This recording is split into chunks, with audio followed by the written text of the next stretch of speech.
Somewhere in your house right now, there is a wooden object, a spoon, a chopstick, the handle of a broom, and you would never, ever call it high technology.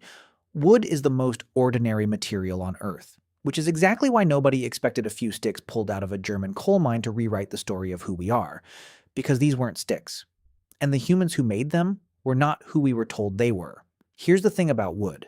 It's a traitor. Stone survives for millions of years. Bone can fossilize. But wood rots. It gets eaten. It burns. It dissolves back into the soil within a few decades, a couple of centuries at most. So, for the entire history of archaeology, when we tried to picture our earliest ancestors, we were working with a rigged deck. We had their stone tools, their scrapers, their hand axes. And from those cold, hard, gray objects, we built a cold, hard, gray idea of them. Brutes. Hunched, grunting, banging rocks together. Cavemen with clubs. But think about that for a second. If 90% of everything you ever made was wooden, and wood never survives, then everything we thought we knew about early humans was built on the 10% that happened to be made of stone. We weren't reading the whole book. We were reading the few pages that didn't burn. And we had no idea what was on the rest of them. Until, by pure accident, someone found a page that should never have survived. The place is Schöningen, in northern Germany. The year is 1994, and it is not a glamorous archaeological dig with brushes and sun hats. It's an open-cast coal mine, a gigantic industrial pit, machines the size of buildings tearing lignite, brown coal, out of the ground. An archaeologist named Hartmut Thiem is racing ahead of the digging machines, checking the exposed earth before it's destroyed forever. And about 10 meters down, roughly the height of a 3-story building below the modern surface, he finds wood. Worked wood. Long, slender, deliberately shaped, lying right next to the butchered bones of wild horses. Now stop and ask the question that should be impossible to answer. Wood rots in decades. So how old is this? The answer, when it came back, did not make sense. Roughly 300,000 years old. Not 300, not 3,000. 300,000. To put that in a number your body can feel, that is older than our own species. Anatomically modern humans, you and me, Homo sapiens, were only about 300,000 years old ourselves, and we show up in Africa. This wood was shaped in Europe by an earlier kind of human entirely before we existed. And it's still here. That's the first mystery. Because everything I just told you says this wood should have vanished 250,000 years before the first pyramid. So why didn't it? Remember that question. Hold on to it, because the answer is the only reason you're hearing this story at all. But first, we have to talk about what they actually found, because that's where the caveman falls apart. When you first hear oldest wooden weapons, your brain fills in a picture. A pointy stick, a sharpened branch.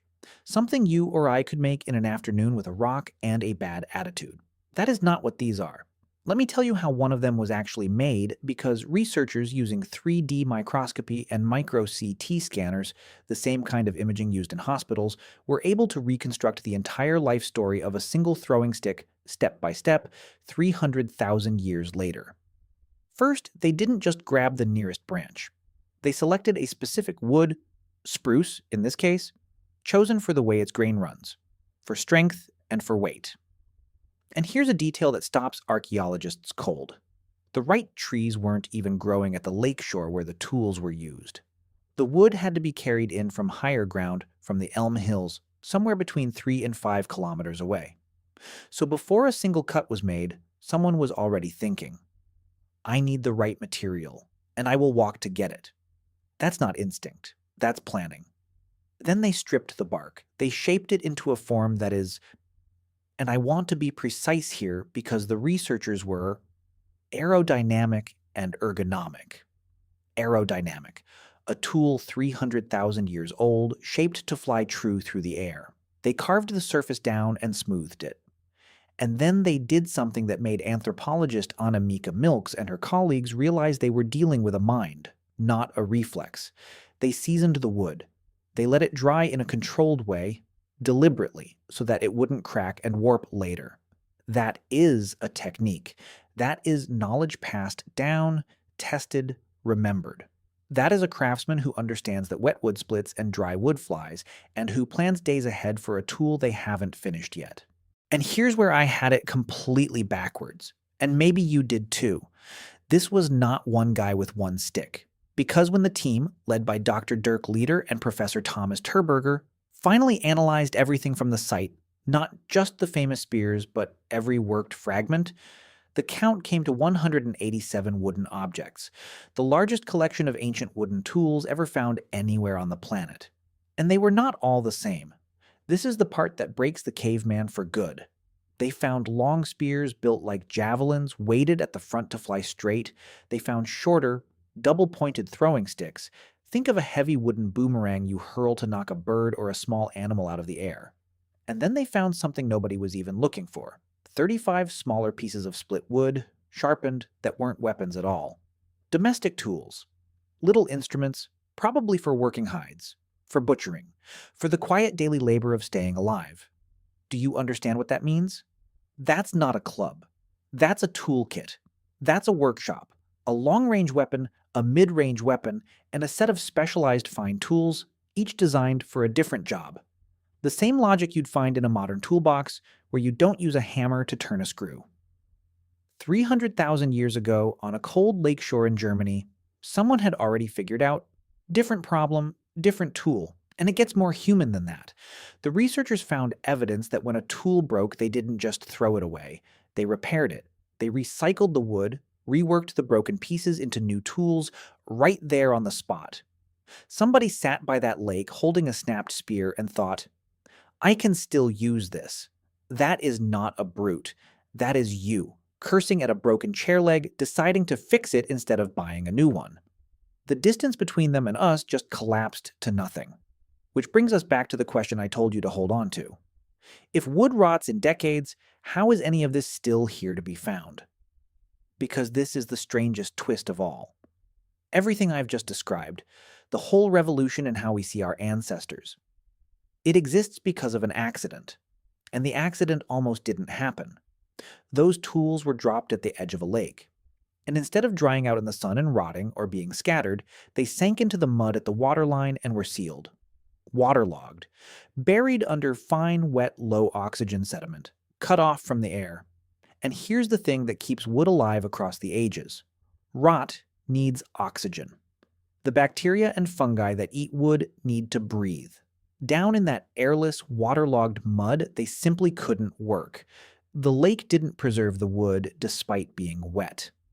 It preserved it because it was wet. The water is what locked the oxygen out. Then, layer by layer, the lake filled in, the ground sealed over, and for 300,000 years that mud held its breath. Think about how thin that thread is.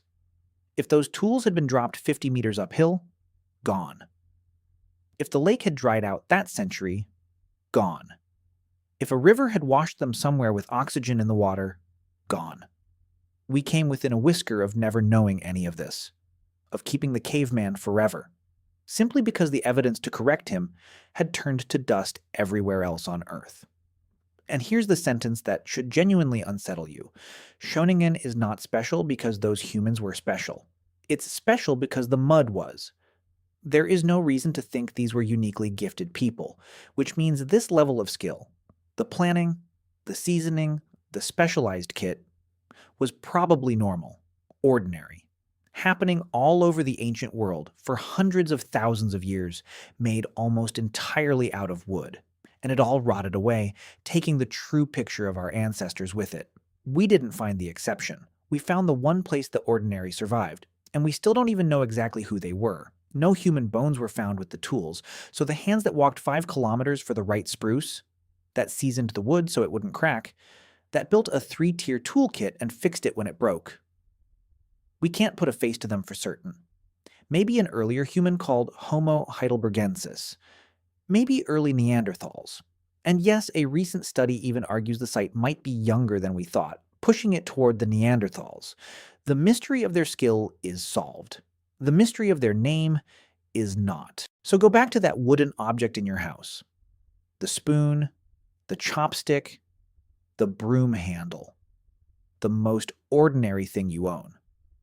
For a long time, we looked at our oldest ancestors and saw the opposite of ourselves: dumb, hunched, banging rocks. But the truth was rotting quietly in the ground the whole time. They planned. They engineered. They chose their materials and remembered their techniques and fixed what they broke. The only reason we ever found out is that one lake, one time, refused to let the evidence disappear. Everywhere else, it did. Which makes you wonder what else we've gotten completely wrong about them. Not because we found proof they were simple, but because the proof that they weren't was made of wood.